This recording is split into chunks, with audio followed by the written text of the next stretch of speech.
सा कहीं चांस श्रीलंका का भी बन रहा है।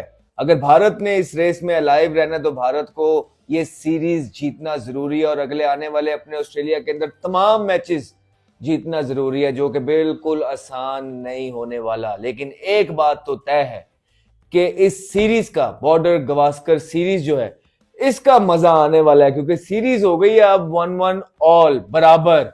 एक मैच के अंदर पर्थ के अंदर कैंगरूज को घुटनों पे लेके आए भारतीय प्लेयर्स और दूसरे ही मैच के अंदर साथ ही ब्रेक थ्रू लिया, पंत को आउट किया, जैसे मिचेल स्टार्क ने स्लिप लगवाई है। क्या जबरदस्त बॉल किया। मैंने कल कहा था पंत 100 करेगा तो शायद 170-200 रन हो जाए, लेकिन कल ही उन्होंने मैच बेसिकली खत्म कर दिया था हिंदुस्तान से। उन्होंने इस मैच को बिल्कुल ही बैटिंग में, बॉलिंग में आई थिंक उस लेवल की परफॉर्मेंस वो दे नहीं सके। लेकिन मुझे ऐसा लगता है कि पिंक बॉल के ऊपर मैं अभी थोड़ी सी बात करूंगा, लेकिन सबसे पहले मैच के ऊपर बात करते हैं।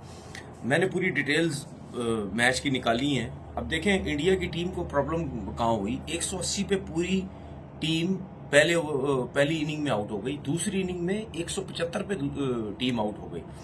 लेकिन आप ये देखो कि ऑस्ट्रेलिया ने जब 337 रन किए अपनी पहली इनिंग में, उसमें सबसे ज्यादा फर्क क्या था सबको पता है, ट्रेविस हेड।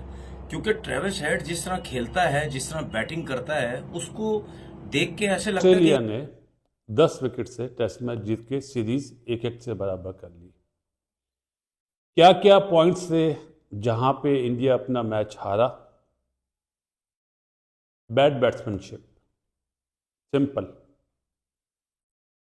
क्यों कि आप देखिए जी, बड़ी अच्छी एक एडवाइस दे रहा हूं कि इंडियन बैटिंग लाइनअप को चाहिए कि नीतीश कुमार रेड्डी से पूछ लिए या सीख लीजिए कि वो ऑस्ट्रेलियन कंडीशन में कैसे बैटिंग कर रहा है, क्योंकि उसका ये फर्स्ट ओवर है, वो बड़ा अच्छा खेल रहा है। आज आउट हो गया, लेकिन एटलीस्ट मैं समझता हूँ कि उसने बड़ी अच्छी इनिंग्स खेली। देखा जाए तो ऋषभ पंत और नीतीश कुमार रेड्डी वो बल्लेबाज है जिनसे उम्मीद लगाई जा सकती है, क्योंकि हमने देखा हुआ पहले भी ऋषभ पंत को तो स्पेशली करते हुए। लेकिन ऋषभ पंत जब आते साथ ही आउट हो गए, मैच तो वहीं पे खत्म हो गया था। फिर जिस तरीके से फिर अश्विन आउट हुए पीछे की तरफ खेलते हुए, फिर हर्षित राणा, फिर नीतीश कुमार रेड्डी को पैट कम। जय हिंद दोस्तों, जय Bharat. India versus Australia. Australia ने इंडिया को सेकेंड टेस्ट मैच में पिंक बॉल के मैच में इंडिया को वन साइडेड हराया। भाई 10 विकेटों से हराया। बहुत ही शर्मनाक हार थी, लेकिन पाकिस्तान की मीडिया, पाकिस्तान के एक्स क्रिकेटर इसके ऊपर अब तक आपने देखा होगा और आगे देखोगे आप उनका क्या रोना धोना चल रहा है, स्पेशली तनवीर अहमद का। आई थिंक मुझे लगता है टीम इंडिया कमबैक जरूर करेगी, तीसरे और चौथे और पांचवें में फोड़ के रख देगी पूरे ऑस्ट्रेलिया को। तो चलिए पाकियों का क्या रोना धोना देखते। वीडियो को लाइक और चैनल को सब्सक्राइब करना ना भूलें। यार ये अभी आउट हुआ, दूसरी बॉल पे, तीसरी बॉल पे, तीनों स्टंप्स दिखाता है, खुले शॉट खेलता है। लेकिन इसका एक नेचुरल टैलेंट है। जिस तरीके से ऋषभ पंत की हम बात करते हैं, ऋषभ पंत भी जब पहली इनिंग में जिस तरीके से खेल रहा था, मुझे बड़ी हैरानगी हुई कि ऋषभ पंत को स्पेशली ऐसी कंडीशन में जो बाउंसेस पिचेस हैं, जहां पे बॉल स्विंग सीम मुश्किलात होती हैं, ऐसी पिचेस पे तो ऋषभ पंत को भी खुला डुल्ला खेलना चाहिए जिस तरह वो सेकंड इनिंग में खेल रहे थे।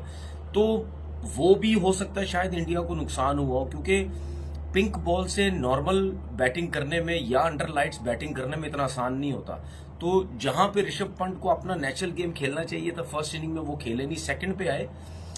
इसी तरीके से ट्रेविस हेड की बात करते हैं, देखिए वो खेलते इसी तरह है, 17 चौके 4 छक्के, कोई भी सामने आ रहा है उसका स्टाइल ही यही है। आपको याद होगा कि लास्ट मैच में जो पहला मैच था, मैंने आपसे बोला था कि एक ही सूरत हो सकती है, ट्रेविस हेड जो है जिस तरीके से बैटिंग करते हैं वही ऑस्ट्रेलियन टीम को वापस मैच में ला सकते हैं, क्योंकि उनका जो स्टाइल है, ऐसी स्विंग सीम बाउंसी पिचेस पे इसी किस्म का जो प्लेयर है वो खेल सकता है। बाहर कर दिया था इस मैच में हिंदुस्तान को। वो उसी सूरत था कि आज लंबी कोई पार्टनरशिप लग जाती। नीतीश बड़ा अच्छा लगा, अच्छी बैटिंग की, अगेन 42 रन बनाया। बाकी बैट्समैन तो चल में आया, तो चल में आया, ये काम हो रहा था। टॉप के 5 बैट्समैन भी ऐसे ही थे। लेकिन इसमें आप देखें कि आप ऑस्ट्रेलिया में खेल रहे हैं, ऑस्ट्रेलिया की टीम है, उन्होंने कम बैक नहीं करना तो और बांग्लादेश ने हिंदुस्तान के खिलाफ कम बैक करना या जीतना। तो आप ये सोचें कि नंबर 1 टीमें हैं। हिंदुस्तान की टीम ने भी तो टेस्ट मैच पहला जीता ना, अपने घर में वाइट वॉश होके गए थे। कोई टीम एशिया की कर सकती है ऑस्ट्रेलिया में जाके ऐसा टेस्ट मैच जीतना? बिल्कुल ही वन साइड। और ऐसा टेस्ट मैच जीता कि रिकॉर्ड बना पकड़ा दिया। PAT Cummins. इंडिया वाले इसको इजी लेते थे कि भाई सबसे ज्यादा खतरनाक हेजलवुड स्टार्क है, लेकिन पैट कमिंस ने बता दिया कि वो कितना खतरनाक है। कप्तान है, 5 फॉर लेके गया, आउटस्टैंडिंग बॉलिंग की है और दिमाग के साथ खेलता है। नीतीश कुमार रेड्डी को बड़े प्लान के तरीके से उसने आउट किया है। उसने पहले भी पिछले मैच में भी आउट किया था। बड़ा खतरनाक कप्तान है। लेकिन ये जो सीरीज है ना, ये बहुत ज्यादा इंटरेस्टिंग हो चुकी हुई है। हुआ क्या है कि इंडिया और ऑस्ट्रेलिया दोनों एक एक मैच जीत चुकी हुई है। WTC का जो पॉइंट्स टेबल है बड़ा खतरनाक हो गया है। इंग्लैंड वहां से 2 मैचेस जीत गया है, साउथ अफ्रीका अपने मैचेस जीता हुआ है, इंडिया 1 मैच जीता 1 हार गया, ऑस्ट्रेलिया 1 जीता 1 हार गया। ऑस्ट्रेलिया और इंडिया वापस अपनी अपनी जगह पे दोबारा आ गए जो 10 दिन पहले थे। और अब इंग्लैंड जो है ना वो जंप मार के आ रहा है। अगर इंग्लैंड व्हाइट वॉश करता है फिर वो डिपेंड करेगा दूसरी टीम्स के ऊपर। यही नहीं, इसी के साथ साथ जो साउथ अफ्रीका है वो भी ऊपर आया हुआ है। तो ये बड़ा खतरनाक WTC का पॉइंट टेबल हो चुका है। यहाँ पे हालात कुछ ऐसे हैं कि दिख रहा है सब कुछ। अब यहाँ से इंडिया, मैं समझता हूँ कि एटलीस्ट इंडिया कुछ भी ना करता 100 रन की लीड तो देता ना, 100 रन की तो लीड देता, लेकिन इंडिया लीड दे ही नहीं पाया। इतने कम रन की लीड पे तो फिर ऑस्ट्रेलिया ने आपको छोड़ना ही नहीं था ना। ऑस्ट्रेलिया अब मैं आपको ये बताता हूं कि उसकी रीजन क्या हुई है। अब देखें, पहली इनिंग में इंडिया की टीम 180 पे आउट हुई, ठीक है। स्टार्क ने 6 आउट किए, स्टार्क ने सिर्फ 14 ओवर किए, पैट कमिंस ने 12 ओवर किए, बोलैंड ने 13 ओवर किए। ये फर्स्ट इनिंग की बात कर रहा हूं। सेकंड और इंडिया ने क्या किया अपनी फर्स्ट इनिंग में, बुमराह ने 23 ओवर किए, सिराज ने 25 ओवर किए और हर्षदीप राणा ने 16 ओवर किए। अब आप इससे अंदाजा लगा सकते हैं कि इंडिया की टीम 180 पे पहली इनिंग में क्यों आउट हुई, क्योंकि उनके बॉलर्स ने ओवर्स बहुत कम किए हुए लेकिन आउट ज्यादा किए हुए। इंडिया के बॉलर्स ने ओवर्स ज्यादा किए हुए, आउट किए। सिराज ने 4 और बुमराह ने पहली इनिंग में 4, दोनों ने 4-4 आउट किए। लेकिन ऐसी कंडीशन में अगर आप लंबी बॉलिंग करके 4-4 आउट कर रहे हैं, इवन 5 भी आउट कर रहे हैं, तो उसको कोई फायदा नहीं है। उसका फायदा क्यों नहीं है? क्योंकि ट्रेविस हेड जैसा मारता रहा, खड़ा रहा, रन्स बनाता रहा। होता है कभी कभार इस किस्म की, आप स्पेशल इनिंग कभी कभार खेलते हैं। लेकिन मैं रीजन बता रहा हूं कि वजह क्या हो सकती है या क्या वजह है कि इंडिया की टीम ये टेस्ट मैच हारी। अच्छा, दूसरी इनिंग में जब इंडिया की टीम 175 पे आउट हुई, उस पर आप देख लें, स्टार्क ने सिर्फ 14 ओवर किए, कमिंस ने सिर्फ 14 ओवर किए, बोलन ने 9 ओवर किए।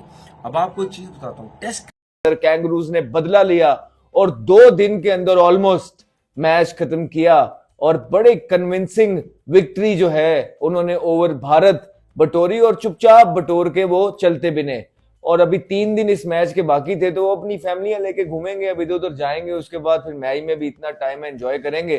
तो ये डिजर्व करते हैं ऑस्ट्रेलियन प्लेयर्स भी। लेकिन उन्होंने ये मैच जीत के सीरीज को अलाइव कर दिया है। बहुत मजा आने वाला है इस मैच के अंदर। थोड़ा सा क्या हुआ क्या नहीं हुआ वो हमने आपको पिछली वीडियोस में सारा बताया है। और अब जो ये एक नई जंग जो स्टार्ट हो गई है सिराज DSP साहब के साथ, जो और ट्रेविस हेड की, वो एक नया जो है ना उसने सनसनीखेज मरले पे पहुंच गई है। लग तो ऐसा ही रहा है कि सिराज अगले मैच के अंदर ग्राउंड के अंदर हथकड़ी लेके आ जाएंगे और उसको वैसे तो आउट नहीं कर पा रहे 100 हर कहीं, चाहे वनडे में है चाहे T20 में है, हथकड़ी लगा के मेरा ख्याल है उसको विकेटों के साथ बांध देंगे, फिर आउट करेंगे, ऐसा ही हो जाएगा। अदरवाइज 140 पे ही सेंड ऑफ देना पड़ेगा। ऊपर से आप चेक करें ना, एक सरदर्द बना हुआ ट्रेविस हेड और वो 140 स्कोर कर गया। सिराज साहब ने कैच तो उनका पकड़ा नहीं जो उनके पास आया था, मुश्किल था, लेकिन आप एक्सपेक्ट करते हैं कि बड़े प्लेयर के इंटरनेशनल लेवल पे आपने इसी तरह के कैच पकड़ने होते हैं। फिर ऋषभ पंत के पास से भी एक कैच गुजर गया, उसने ट्राई नहीं करने गए और फिर मार के उसने जो गिदर कट लगाई है, जिस तरह हमेशा वो ट्रेविस हेड लगाता है, चाहे ODI हो, ब्लू जर्सी में हो, व्हाइट जर्सी में हो, उसको तो इंडिया ऐसे रास आया हुआ है जिस तरह वो कहता है कि रात को सोते हुए भी उसको कहीं भारत की टीम ही नजर आ रही होती है, इतना रास आया हुआ है। फिर सिराज 140 पे उसने आउट कर ही दिया है, अगर तो उसको सेंड ऑफ दे रहा है, उसको जो है ना आंखें दिखा। जी दोस्तों, आपको क्या लगता है? अपना ओपिनियन जरूर रखें। वीडियो को लाइक शेयर और चैनल को सब्सक्राइब करना ना भूले। जिस तरह से इंडिया ने 175 पे ऑल आउट हुई, 180 पे ऑल आउट हुई, ना बैटिंग चली ना बॉलिंग चली। बॉलिंग में बस जसप्रीत बुमराह अकेले क्या करेंगे, बाद में मोहम्मद सिराज ने विकेट्स लिए, लेकिन यार वो बहुत देर हो गई थी, 150 रन प्लस की लीड हो गई थी। वहाँ से वहाँ विकेट लेके कुछ उतना इम्पैक्ट तो नहीं हुआ, लेकिन आई थिंक मुझे लगता है टीम इंडिया ऐसा स्ट्रॉन्ग कमबैक करेंगी। देखिए 3-0 से हारने के बाद होम सीरीज में पहला मैच ऑस्ट्रेलिया को वन साइडेड हराया था इंडिया ने। पिंक बॉल के साथ कुछ इंडिया का अच्छा कुछ रिकॉर्ड्स नहीं है, ठीक है हम हार गए, एग्री करते हैं, लेकिन अगले 3 मैचेस में इंडिया फाड़ के रख देगी, ऑस्ट्रेलिया को फाड़ के रख देगी। ये जो मिचेल स्टार्क ने विकेट्स लिए है ना, इतना जो उड़ रहा था, साथ ही साथ वो ट्रेविस लुड्डा और टुड्डा जो बोलना चाहोगे वो बोलिए, लेकिन उसको भी दिखा देंगे हम कि हम इंडिया बॉलर्स और इंडियन बैट्समैन क्या कर सकते हैं उनके घर में घुस के। आपको क्या लगता है? अपना ओपिनियन जरूर रखें। वीडियो को लाइक शेयर और चैनल को सब्सक्राइब करना ना भूलें। मैं मिलूंगा नेक्स्ट वीडियो में, तब तक के लिए जय हिंद, जय भारत।